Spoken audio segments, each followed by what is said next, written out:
Retornamos com o programa Momentos Espirituais, agora iniciando a segunda parte, quando nós daremos andamento ao estudo da obra Boa Nova, psicografada pelo apóstolo da caridade Francisco Cândido Xavier, ditada e obra ditada pelo espírito Humberto de Campos, Boa Nova.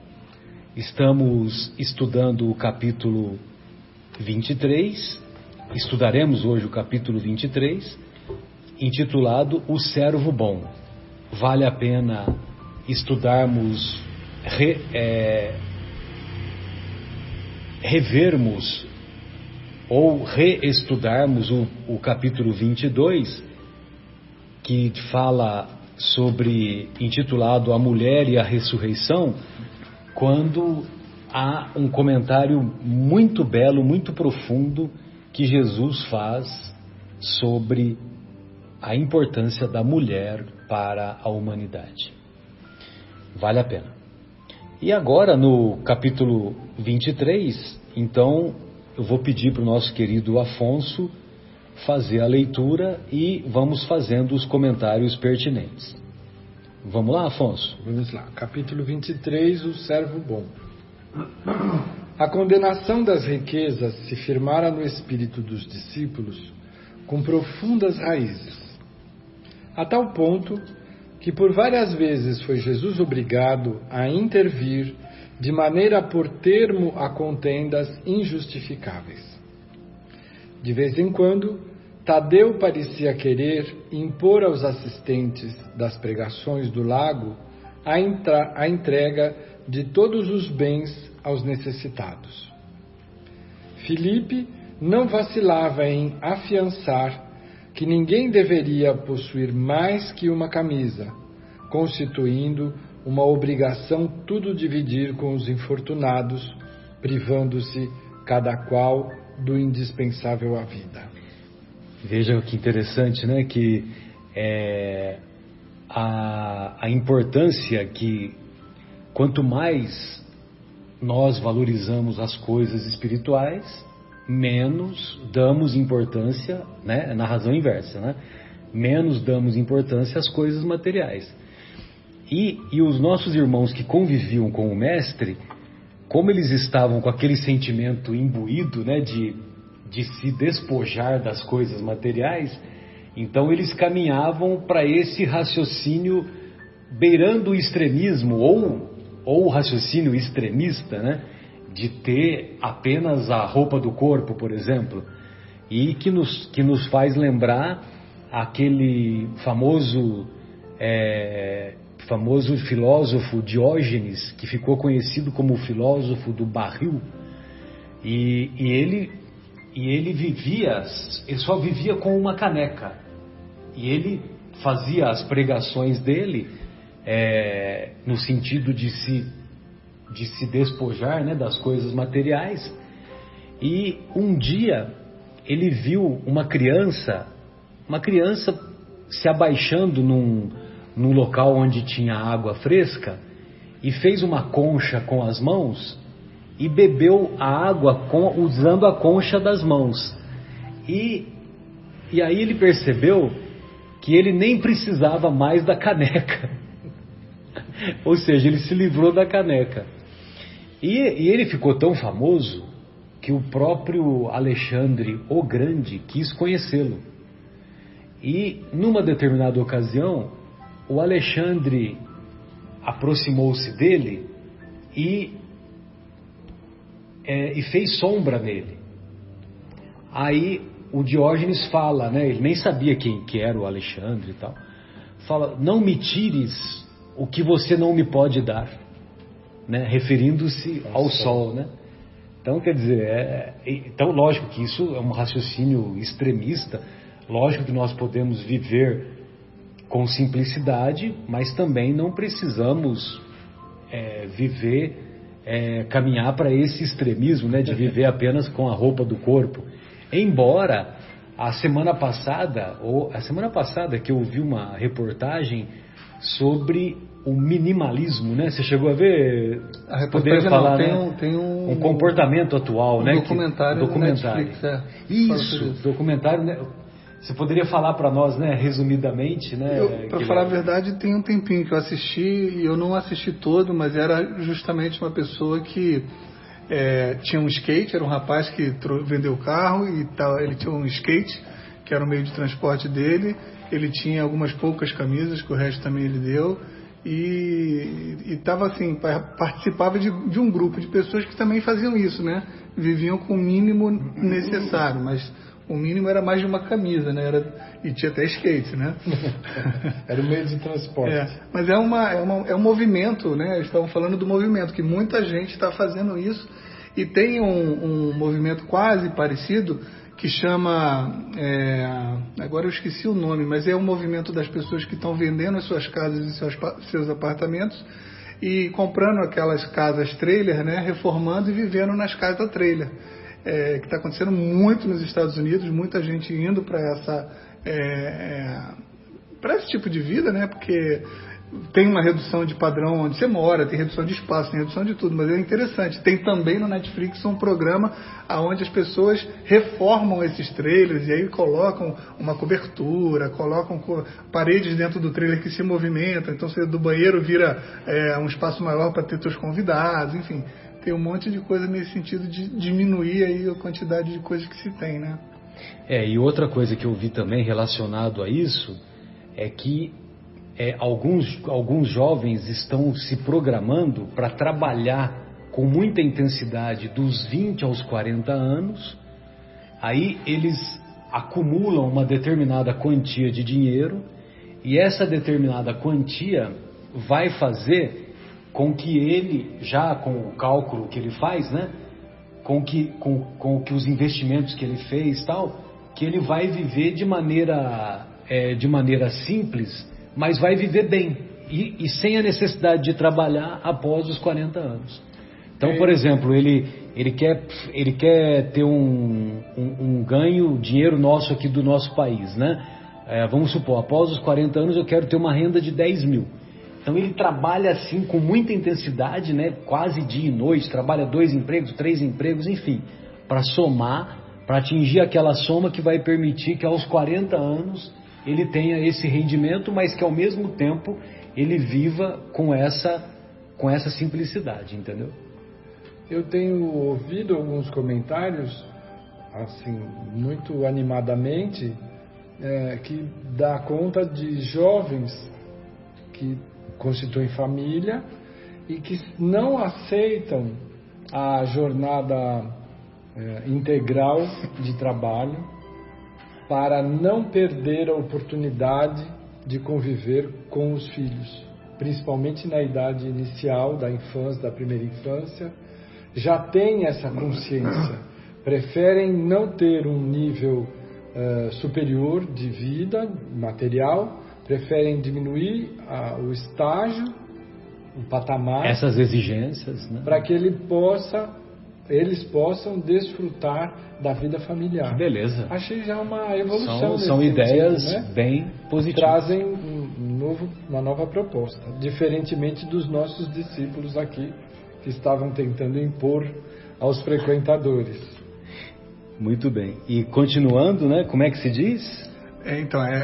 Sim, pois não, Guilherme. Só para completar, quem quiser procurar, esse movimento das casas que eu estou falando chama Movimento Tiny House, que é casa pequena, né? Então não é só casa trailer, não. Também são outras construções, mas bem reduzidas, bem pequenininhas.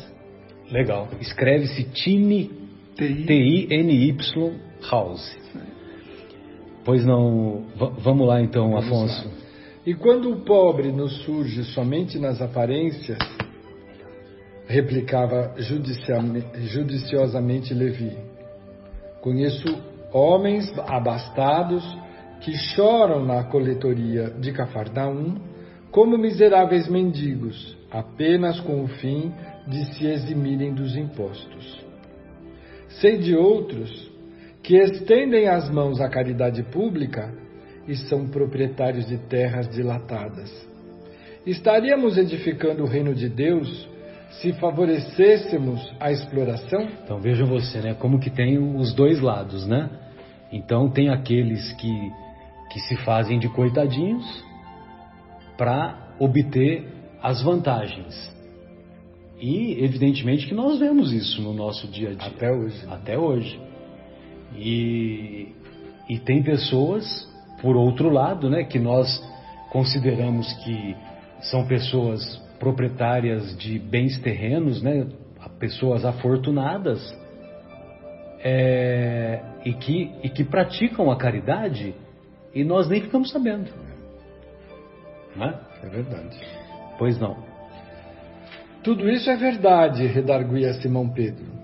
Entretanto, Deus nos inspirará sempre nos momentos oportunos, e não é por esta razão que deveremos abandonar os realmente desamparados. Levi, porém, não se dava por vencido e retrucava.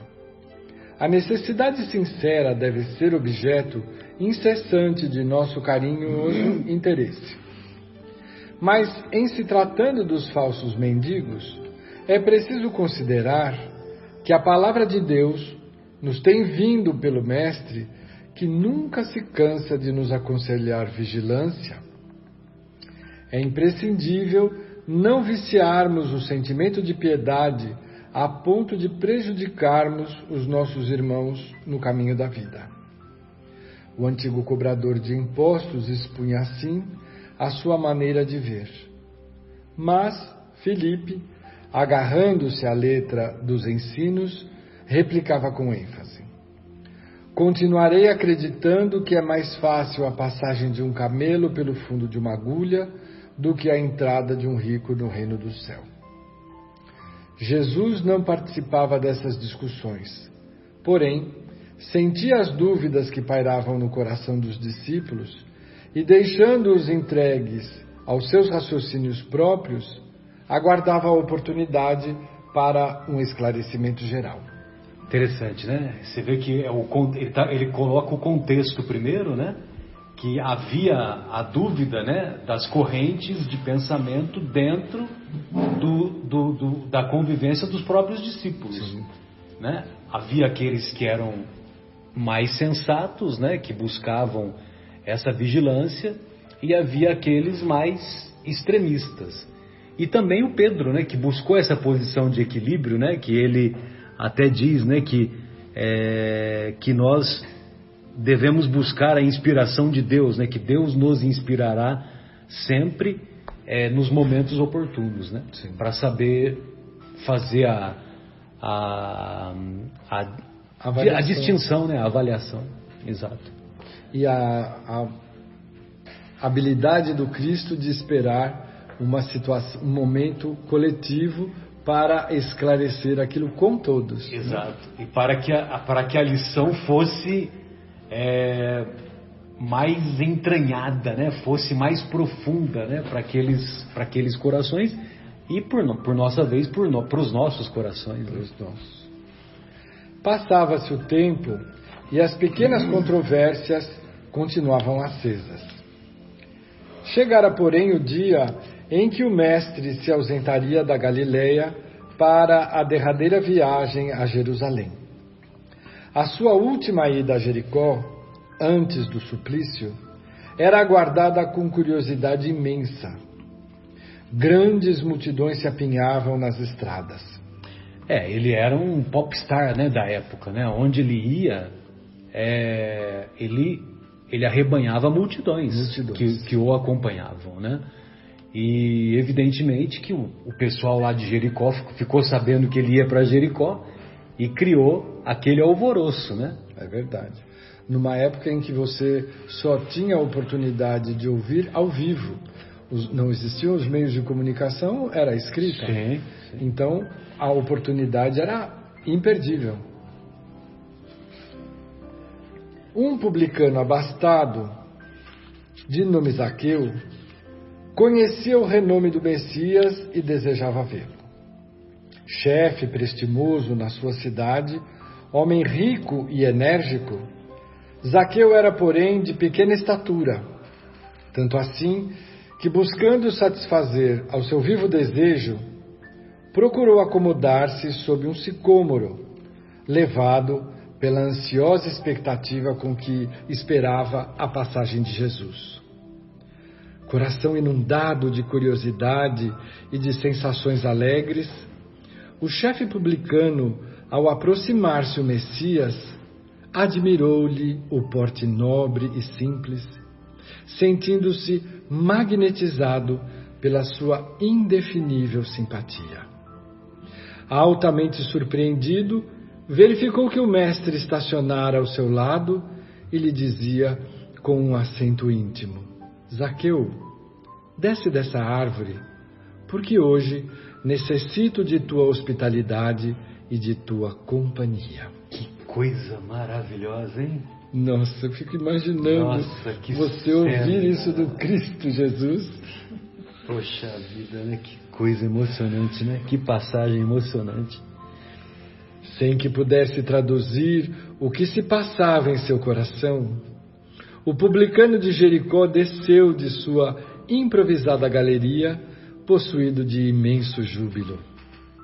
Abraçou-se a Jesus com prazer espontâneo e ordenou todas as providências para que o querido hóspede e sua comitiva fossem recebidos em casa com a maior alegria.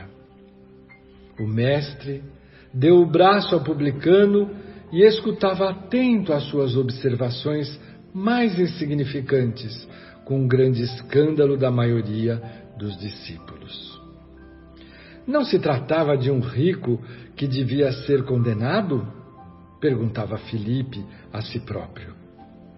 E Simão Pedro refletia intimamente: como justificar tudo isso se Zaqueu é um homem de dinheiro e pecador perante a lei?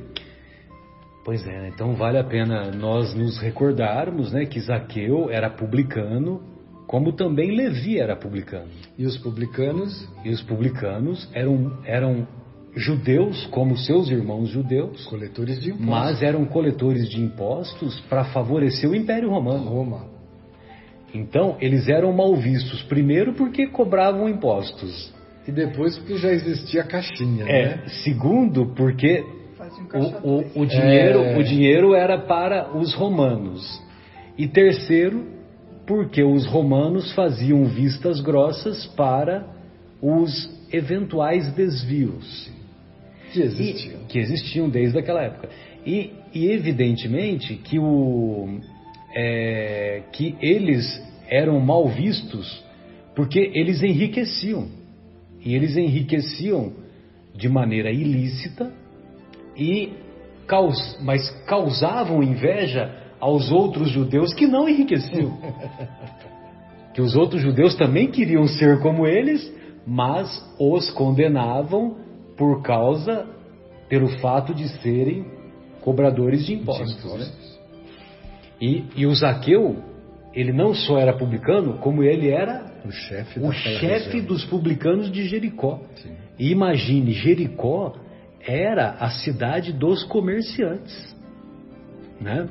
Era expressivo o cargo. Exato. E tanto é que na parábola, tem um significativo símbolo, na parábola do bom samaritano, que todos nos recordamos que Jesus conta que um homem descia de Jerusalém a Jericó.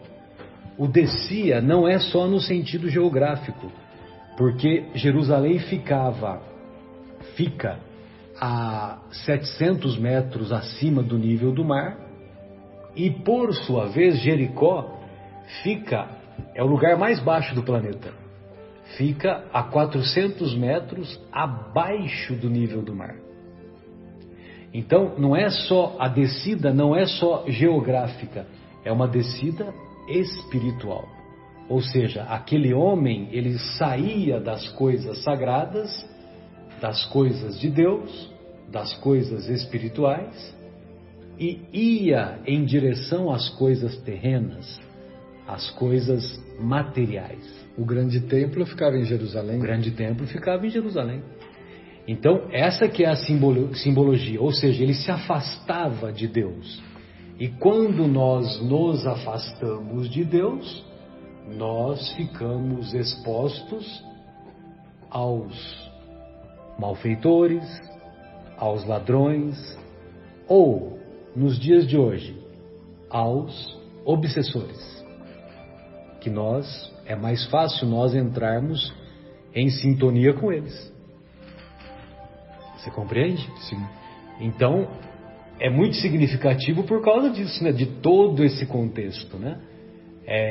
E eu estou muito curioso para ver como é que vai ser o andamento agora, né? Há breves instantes, porém, toda a comitiva penetrava na residência do publicano, que não ocultava o seu contentamento inexcedível. Jesus lhe conquistara as atenções, tocando-lhe as fibras mais íntimas do espírito com a sua presença generosa. Tratava-se de um hóspede bem-amado, que lhe ficaria eternamente no coração. Aproximava-se o crepúsculo, quando Zaqueu mandou oferecer uma leve refeição a todo o povo, em sinal de alegria, sentando-se com Jesus e os seus discípulos sob um vasto alpendre. A palestra versava sobre a nova doutrina, e sabendo que o mestre não perdia ensejo de condenar as riquezas criminosas do mundo, o publicano esclarecia com toda a sinceridade da sua alma. Só um parênteses aqui, você viu, né, que ele mandou oferecer uma leve refeição a todo o povo. Então vale a pena nos recordarmos que Jericó, naquela época, era uma cidade maior, mas não é uma cidade como é hoje, né, não sei se hoje tem 100 mil habitantes, 200 mil habitantes, não sei exatamente quanto que tem hoje. Mas vamos dizer que naquela época fosse uma aldeia de 5 mil pessoas. Então aqueles que estavam acompanhando, aquela multidão que acompanhava Jesus, ficaram do lado de fora, mas Zaqueu, como era um homem de posses, pôde oferecer alimento para toda aquela multidão. Embora Jesus e os discípulos ficavam na sua casa.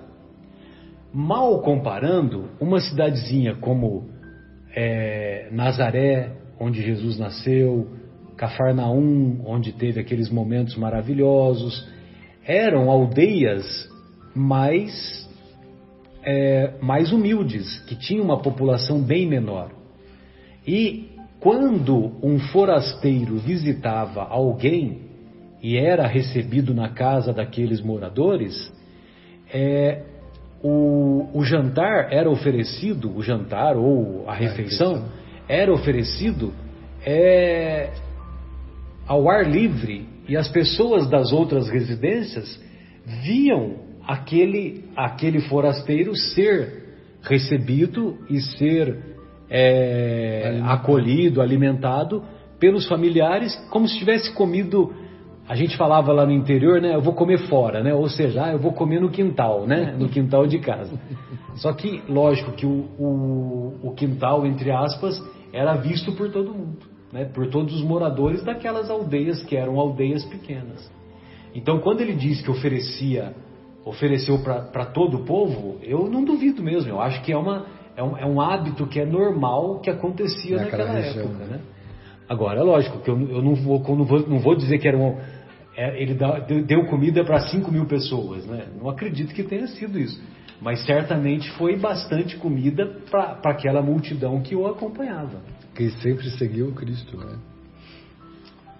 Retomando, Senhor, é verdade que tenho sido observado como um homem de vida reprovável. Mas desde muitos anos venho procurando empregar o dinheiro de modo que represente benefícios para todos os que me rodeiam na vida. Compreendendo que aqui em Jericó havia muitos pais de família sem trabalho, organizei múltiplos serviços de criação de animais e de cultivo permanente da terra. Até de Jerusalém muitas famílias já vieram buscar em meus trabalhos o indispensável recurso à vida. Aí você vê que bacana, que é o papel do empresário, né? O empresário que é consciente, ele não vai ficar somente acumulando dinheiro, acumulando haveres. Ele vai oferecer empregos, oportunidades para as pessoas da sua convivência, para as pessoas, ou melhor dizendo, para as pessoas da cidade onde ele convive, para aquela comunidade. Sim, comunidade. Então, eu sempre me lembro do exemplo muito positivo que eu sempre admirei do empresário saudoso, para mim saudoso, Antônio Hermílio de Moraes, que foi dono da Votorantim por muitas décadas. Infelizmente, acho que já tem uns 20 anos, né, Guilherme, que ele abandonou o corpo, vitimado pelo mal de Alzheimer. Mas esse homem tinha uma capacidade de trabalho tamanha que uma cidade a 20 quilômetros de Sorocaba recebe o nome da firma dele, que é Votorantim. E toda aquela região foi beneficiada por aquela empresa. A tal ponto que, na época que o Antônio Hermílio estava no auge, era muito comum a economia ser baseada na venda de cimento. Se estava ocorrendo uma venda de cimento elevada, a economia estava indo bem. Era um termômetro. Era um termômetro, né? Vamos dizer assim. Empresa que continua na família, né? Empresa que continua, né? Continua com a família, exatamente. Embora sem o saudoso Hermílio de Moraes. Não, e ele trabalhava a semana toda, só para desfechar, né? E no domingo, no período da manhã, ele voluntariamente trabalhava como administrador da Santa Casa. Do Hospital Beneficência Portuguesa. Do Hospital Beneficência Portuguesa. É verdade. Ele foi muito brilhante, viu? Quando ele foi candidato a governador do estado, em 1986, na eleição, né, que depois a gente soube que teve muitas falcatruas, mas eu votei com gosto nele. Um excelente administrador. Ele não foi eleito, né? Quem foi eleito à época foi o Orestes Quercia, mas ele estava muito bem cotado, né, para ser eleito. E aí depois houve algumas coligações lá que fizeram com que o nome dele declinasse. O que eu gostaria de observar na nossa leitura é que esse relato é trazido pelo nosso autor espiritual, pelo Humberto de Campos, exatamente para que nós possamos entender o motivo pelo qual o Cristo, reconhecendo Zaqueu sobre o sicômoro, diz que precisava naquele dia da companhia dele, da hospedagem dele. Por isso que o contexto inicial, né? O contexto. Então ele dizia, já há algum tempo eu venho com atitudes como essa, preocupado em que a fortuna que eu administro, que é tão mal vista, possa dar frutos à coletividade. E em resposta, nós vamos ter a sequência da leitura. Abençoado seja o teu esforço, replicou Jesus, cheio de bondade. Zaqueu ganhou novas forças e murmurou: os servos de minha casa nunca me encontraram sem a sincera disposição de servi-los. Regozijo-me contigo, exclamou o Messias, porque todos nós somos servos de nosso Pai. Veja esta frase, que lapidar. Regozijo-me contigo, exclamou o Messias, porque todos nós somos servos de nosso Pai. O publicano que tantas vezes foi injustamente acusado, experimentou grande satisfação. A palavra de Jesus era uma recompensa valiosa à sua consciência dedicada ao bem coletivo. Extasiado, levantou-se e estendendo ao Cristo as mãos, exclamou alegremente: Senhor, Senhor, tão profunda é a minha alegria que repartirei hoje com todos os necessitados a metade dos meus bens. E se em alguma coisa tenho prejudicado alguém, indenizá-lo-ei quadruplicadamente. Ele ficou tão tocado, né? Pela bondade do mestre, pelo apoio, pelo estímulo, né?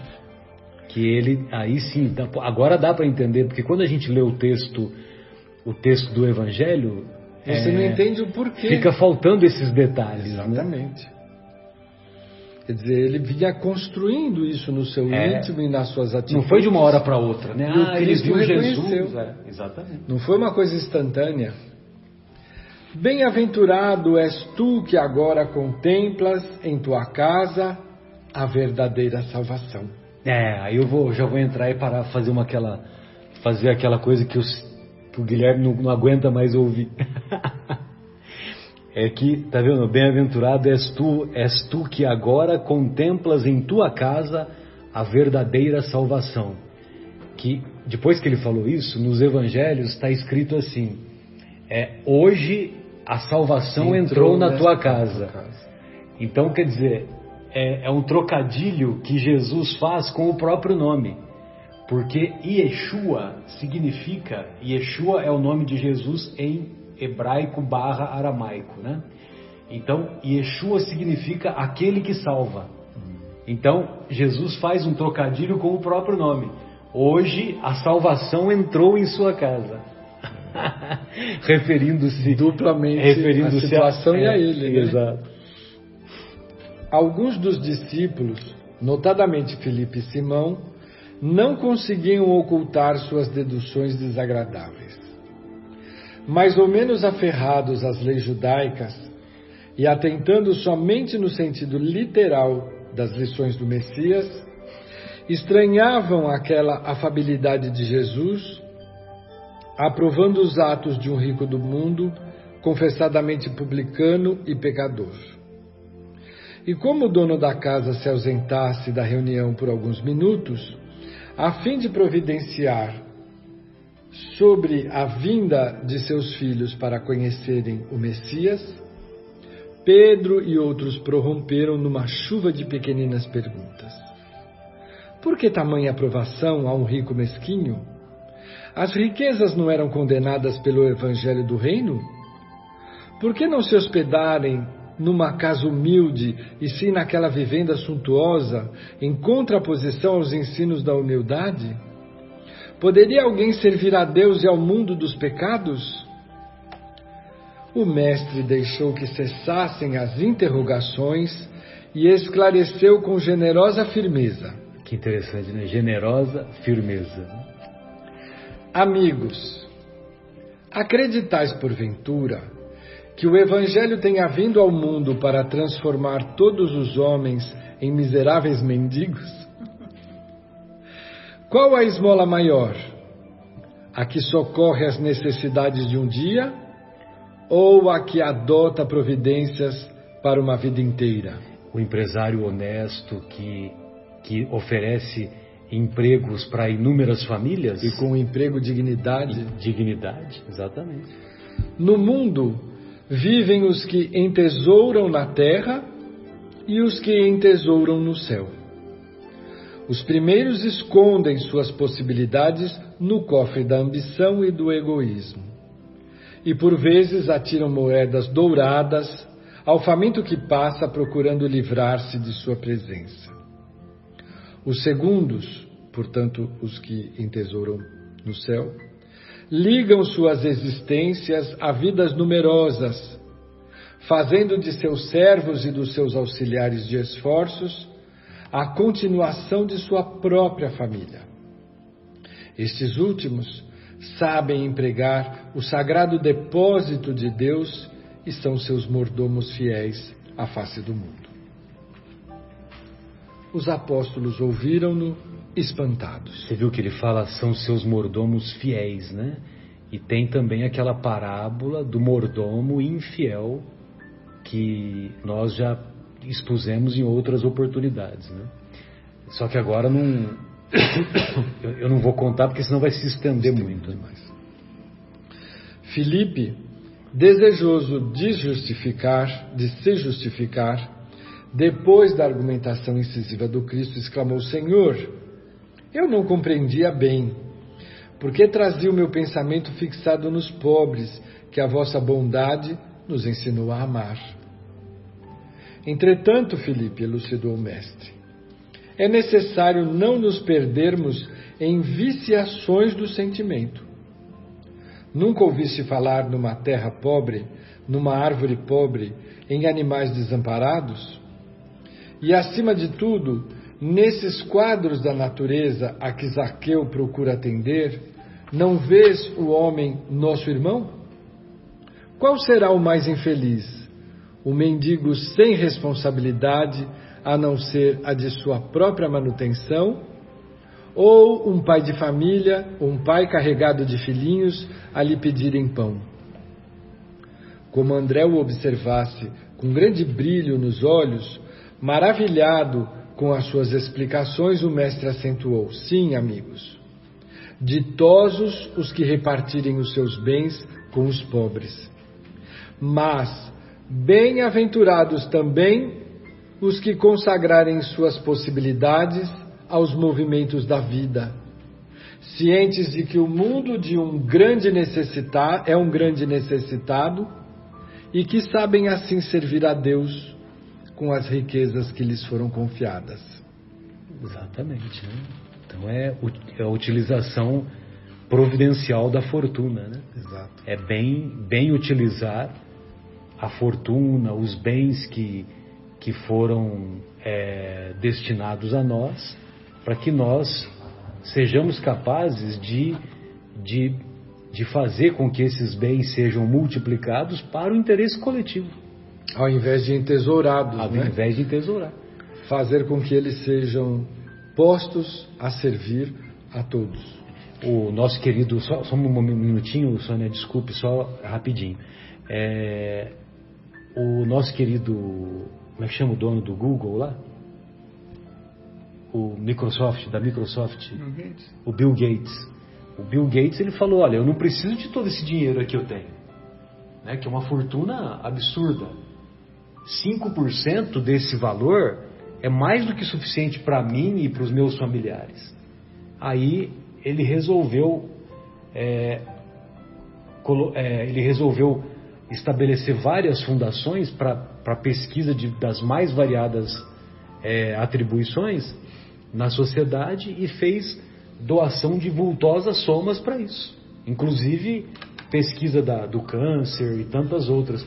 Eu fiz essa referência, Guilherme, porque às vezes você está mais antenado do que eu, você tem mais informações a esse respeito. Não, eu sei que ele fez para algumas vacinas, algumas curas, para o problema de saneamento básico em alguns países da África, né? Aquele problema que a gente acha às vezes que é miserável, mas a gente vai no banheiro e tem uma descarga para apertar e a água tá limpinha, né? E aí eles mostram a situação de alguns países onde a limpeza daquilo ali é através de um baldinho, botando assim para jogar no rio, que vem para eles tomarem banho depois e lavar roupa, né? Então, sei que ele realmente investiu dinheiro em várias frentes como essa. E é uma espécie de um clube de bilionários que segue o mesmo princípio. Não é só o Bill Gates. Não. Desculpe, Sônia, por favor. Não, que eu ia comentar que Deus, que a espiritualidade maior nos esclarece através das obras de Allan Kardec, inclusive também está no capítulo 2, Meu Reino Não É Deste Mundo, que Deus não condena a riqueza. O que Ele condena é o mau uso dela. E Ele dá o ênfase, nós somos usufrutuários. Ele dá da mesma forma como Ele também pode tirar. Então, neste conjunto de situação, a riqueza, ela vai vir pelos que estão, neste momento, passando pela prova da riqueza. E nós temos que entender que a prova da riqueza está para todos. Neste momento, nesta reencarnação, há um grupo que vai se destacar. Mas em outras reencarnações, nós deveremos passar. Porque na asa da evolução do espírito ele tem que ter conhecimento e o amor para desenvolver. O conhecimento vem através dos estudos, vem através também do trabalho. E dentro de todos esses patamares, nós temos que passar por todas as estações do conhecimento. Então, nós vamos vir como advogados, vamos vir como administradores, vamos vir como empresários, vamos ter a consequência de um bom empresário é o valor monetário dele. Vai criar um grupo de trabalhos para as pessoas poderem alimentar suas famílias, ganharem seus salários, que são as oportunidades. Como também nós vamos passar pela miséria, medimos, como trabalhadores braçais. E só para dar já comentei aqui, mas sempre vale a pena, né? O Chico estava andando lá na cidade onde que ele estava, em Beraba, junto com um grupo de amigos espíritas também. Que o acompanhavam, né? Que o acompanhava, aí ele viu um gari, né? Um gari, que ele faz a limpeza das ruas, manutenção da higiene das ruas. E de repente eles olham assim e viram que o Chico não estava mais com o grupo. Ele estava lá conversando com o gari, então eles pararam e ficaram observando o Chico de longe. Aí o Chico conversou com o gari, veio para lá e falou: Chico, o que aconteceu? Não, eu estava lá conversando com o gari. Fui falar para ele que essa é a última reencarnação dele, que agora ele não vai mais precisar voltar ao planeta de provas e expiações. Olha que beleza essa lição, né? Então, nós que nos achamos tanto. Justamente. O que estava precisando o espírito? Um pouco de humildade, aprender a aceitar a situação, entendeu? E provavelmente ele estava levando a prova dele com coração, né? Sem revolta, sem lamentações, sem inveja, né? E nós, infelizmente, nos agarramos a essas virtudes negativas do egoísmo e do orgulho e falhamos. Quantas vezes já falhamos em outras provas, né? Então a riqueza sim vai ter que passar na mão de todos nós e que saibamos usar com a forma correta para sermos provedores profícuos, né? Não detentores de acúmulo e sem atender às necessidades daqueles que necessitam. Mas para isso não precisamos ficar na miséria em dividir tudo que a gente tem, né? Mesmo porque o dinheiro que você divide, se você não planta, vai sumir. E aí? O que vai acontecer depois? Quem vai prover aquela situação? Então nós temos que... O melhor dinheiro que nós recebemos é aquele que vem através do suor, do trabalho. E a riqueza é uma das provas mais difíceis que a gente tem aqui hoje, né? E uma coisa que vale a pena a gente falar, e é um trabalho em progresso ainda, esse clube de bilionários, né? A gente vê que tem alguns bilionários, e quando a gente fala de bilionários, estamos falando dos bilionários mesmo. Milionários tem muito, bilionários a gente já começa uma população mais restrita. Mas a imagem do Bill Gates, mas também, por exemplo, temos lá o Elon Musk da Tesla, com a empresa SpaceX, que eles estão fazendo o foguete para ir até Marte, para tentar uma possível colonização. Tem o Zuckerberg do Facebook, que não está sendo muito divulgado nos meios de comunicação para não alertar muito o pessoal e o mercado financeiro, mas ele já veio várias vezes a público dizendo que é natural e muito breve que o dinheiro não vai ser suficiente para a quantidade de habitantes do planeta, que ele estava inclusive propondo um valor dado para cada indivíduo do planeta pelos bilionários e pelas empresas mais ricas do mundo, né? Então a gente está vendo aí coisas acontecendo que talvez faça parte da transição do nosso planeta para um planeta de regeneração, aonde a gente vai ter sombra também, né? Mas aonde a luz vai ser mais presente, né? Muito mais luz do que a sombra, o que hoje é invertido, né? Mas são muitas coisas acontecendo nesse sentido, e que é muito gostoso de ver. Talvez a gente não esteja aqui para ver o final disso, né? Aliás, talvez estejamos, né? Não nesse corpinho, né? Em outros corpinhos que vão vir por aí. Certeza. Rezemos para que possamos voltar, porque vai estar um planeta bem melhor, né? Se Deus quiser. Os mansos retornarão, viu, querida? Fica tranquilo. E herdarão a terra. Herdarão, Em seguida, Zaqueu mandou servir uma grande mesa ao Senhor e aos discípulos, onde Jesus partiu o pão, partilhando do contentamento geral. Impulsionado por um júbilo insopitável, o chefe publicano de Jericó apresentou seus filhos a Jesus e mandou que seus servos festejassem naquela noite memorável para o seu coração. Você vê que ele estava tão envolvido, né? Impressionante, né? Nos terreiros amplos da casa, crianças e velhos felizes cantaram hinos de cariciosa aventura, enquanto jovens em grande número tocavam flautas, enchendo de harmonia o ambiente. Foi então que Jesus, reunidos todos, contou a famosa parábola dos talentos, conforme a narrativa dos apóstolos, e foi também que, pousando enternecido e generoso olhar sob a figura de Zaqueu, seus lábios divinos pronunciaram as imorredoras palavras: Bem-aventurado seja tu, servo bom e fiel. Porque na parábola dos talentos tem aqueles dois servos que multiplicaram os talentos, né? Servo bom e fiel. E tem aquele que enterrou, né? Que enterrou por então, mas daí ele se referiu a Zaqueu: Bem-aventurado sejas tu, servo bom e fiel. Sensacional. Que coisa maravilhosa. Tem uma... lógico que o que eu vou falar é baseado no estudo de um pesquisador, né, chamado Jorge Damas, que ele escreveu a obra O 13º Apóstolo. E essa obra, ele chegou à conclusão, baseado nos estudos dele, que o nosso querido Zaqueu, todos nos recordamos na obra Atos dos Apóstolos, que quando Judas, que vai ser tema no próximo capítulo ou no seguinte, Judas, com o suicídio de Judas, ficou vaga uma cadeira entre os apóstolos.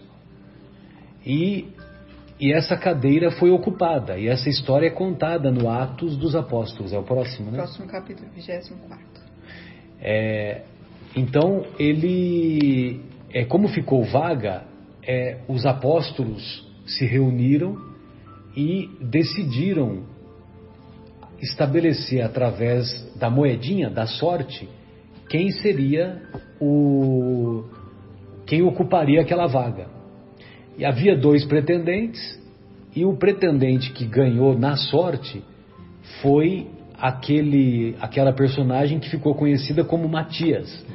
Mais tarde, na tradição da Igreja Católica, São Matias. Pois bem, o nosso querido Jorge, né, Jorge Damas, nesse estudo, ele diz que o Zaqueu, quando conheceu Jesus, nessa passagem maravilhosa que acabamos de ler, ele assumiu outro nome, e o nome seria Matias. Mais tarde, Matias reencarnaria no Brasil, não mais como o empresário rico de Jericó, mas como o médico dos pobres. Bezerra de Menezes. Adolfo Cavalcante Bezerra de Menezes. Agora, tudo isso eu estou falando baseado no estudo desse pesquisador, né? Que eu acho que é uma pesquisa bem fundamentada, que nós devemos valorizar. Não é uma revelação espiritual, nada disso, né? Mas como tem algumas correlações, eu acho bacana fazer esses comentários. E era muito comum, né? As pessoas, quando se convertiam, elas adotavam outro nome, né? É o caso de Paulo, de Estevão. Gesiel virou Estevão, exatamente. Tantos outros, né? Eu acho que é bom só dar uma parte, porque Jesus, ele sempre estava em meio das pessoas em que eram mais desconjecturadas na época, né? Dizendo assim, recebiam um rótulo, né? De pessoas que não são dignas, né? E por que Jesus se aproximava, né? Então eram as prostitutas que ele estava lá no meio, os publicanos que os judeus não gostavam, entendeu?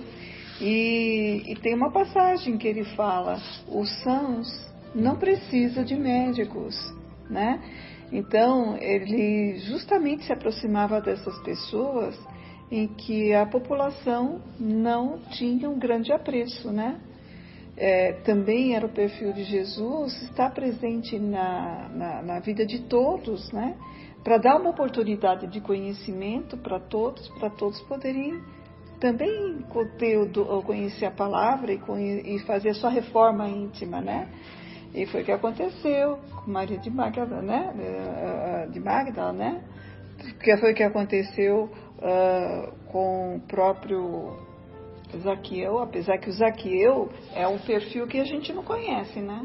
Na Bíblia, ele era um publicano que tirava dinheiro do povo judaico.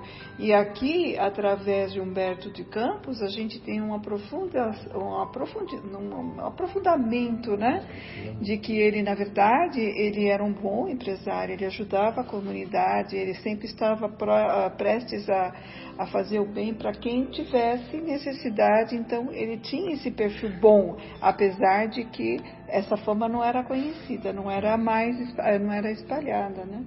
Então, você vê como é interessante, são passagens da Bíblia e que vem sido esclarecido, né, através da espiritualidade. Sim. Então, significa que como a Bíblia foi feita por homens, né?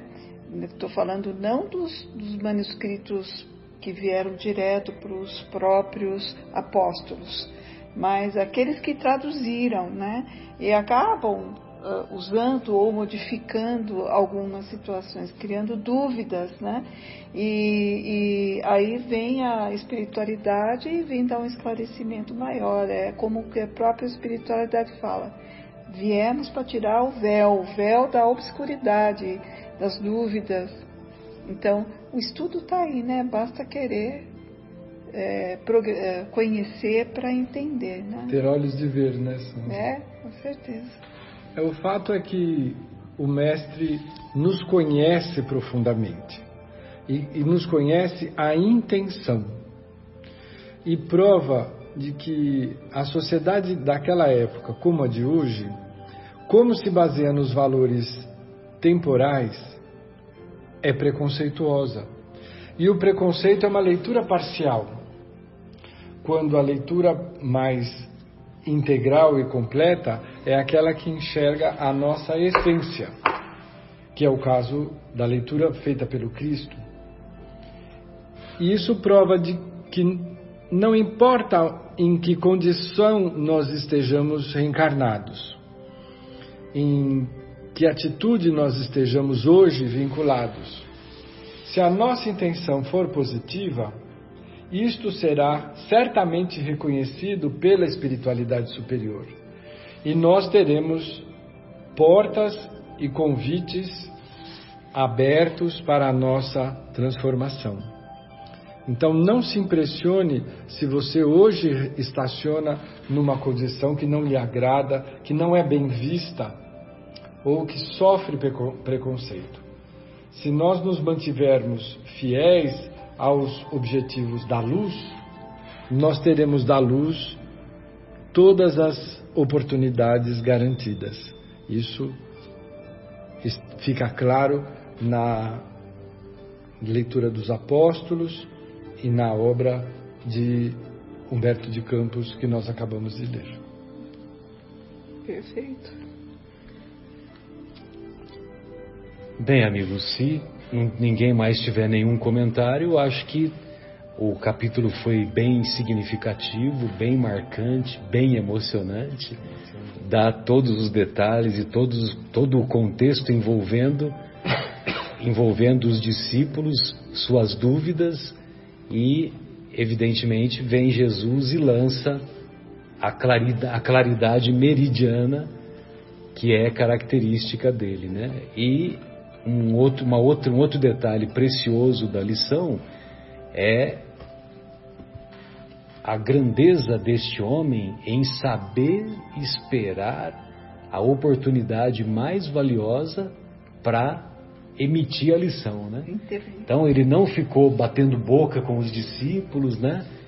Ele apenas aguardou, e evidentemente que essa já havia uma programação, porque Zaqueu certamente era uma personagem da Boa Nova que havia reencarnado com esse objetivo, e evidentemente que esse encontro com o mestre se daria num determinado momento. E ele escolhe aquele momento, às vésperas, né, da sua paixão, né, que um pouco depois ele volta para Jerusalém e faz as estações do Calvário, como todos sabemos. De modo que é muito impressionante a gente observar uma personagem como Zaqueu, que tinha preocupações com a coletividade. Não era simplesmente um publicano grosseiro e eternamente voltado para o mal, voltado para só acumular bens terrenos, como é a imagem que nós fazíamos até então, né? Então havia todo esse contexto.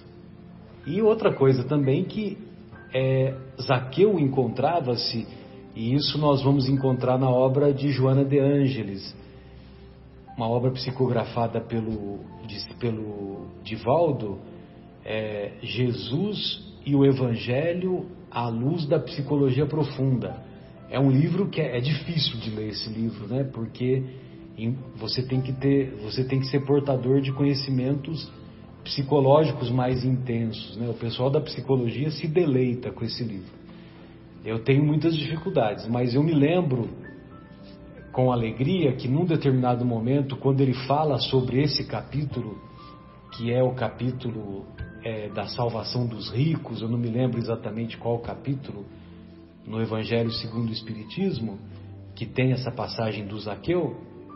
Então a Joana de Ângeles, ela diz que ele se encontrava no sicômoro. O sicômoro era uma grande figueira, né, que dava uma sombra muito grande. Então havia o símbolo de que Zaqueu encontrava-se à sombra da sua situação financeira estável, e ele resolve sair dessa sombra e ir em direção ao Cristo. Sair daquele comodismo das coisas materiais e buscar as coisas espirituais. E isso fez com que ele tomasse aquela atitude de dar metade dos bens para aquela comunidade e ainda oferecer 4 vezes o valor de qualquer um que se sentisse prejudicado, ou que ele eventualmente houvesse prejudicado. Então, isso foi uma coisa que partiu do seu íntimo, né? Partiu verdadeiramente desse encontro dele, Zaqueu, com o Messias. Interessante, né? Sair dessa sombra, né? Bem, amigos, então nós encerramos esse nosso encontro e retornamos na próxima semana com mais aprendizados com esse estudo maravilhoso do nosso querido Humberto de Campos, que o Humberto de Campos propiciou para a humanidade através das mãos abençoadas do apóstolo da caridade, Francisco Cândido Xavier. Da minha parte, um grande abraço. Um abraço, Fauzi. Um abraço, Lu. Um abraço, Fefe. Até a próxima semana. Fiquem à vontade para as suas despedidas. Sônia. Boa noite a todos. Os ensinamentos de hoje, a leitura de hoje pode trazer um conforto em seus corações. Entender que nós estamos aqui aprendendo. Ninguém vai sair santo, nem anjo. Estamos aqui na escala evolutiva. E o importante é que um pouquinho que nós aprendemos, nós possamos a colocar em prática. Fico muito feliz de participar mais uma vez deste encontro, com edificações tão importantes dentro da leitura que Allan Kardec nos deixou, através de todo o seu trabalho, de sua obra junto com a espiritualidade, tudo isso gerenciado pelo nosso governador Jesus Cristo. Então, um beijo a todos, fiquem com Deus e continuem conosco, atendendo às nossas orientações aqui no nosso programa. Desejo a todos os nossos ouvintes que encontrem a alegria que nós aqui reunidos encontramos na leitura dos ensinamentos permitidos pela doutrina dos Espíritos, para que nossa consciência consiga elevar-se e para que consigamos nos situar cada vez melhor dentro do nosso processo evolutivo, para nós, dentro da nossa reencarnação, cada vez mais certos de que ter um aliado do calibre de Jesus é realmente um privilégio que nós todos podemos nos beneficiar. Muita paz a todos e até o nosso próximo encontro. Uma boa noite a todos, e lembrando que se você nos está ouvindo ao vivo pela rádio, estamos entrando na semana do Carnaval, então minimalismo nos excessos, que a gente sabe que a gente nessa época do ano acaba fazendo algumas coisas que depois podemos nos arrepender, então consciência e atenção. Vamos então até sexta-feira que vem e adeus. Tchau, tchau.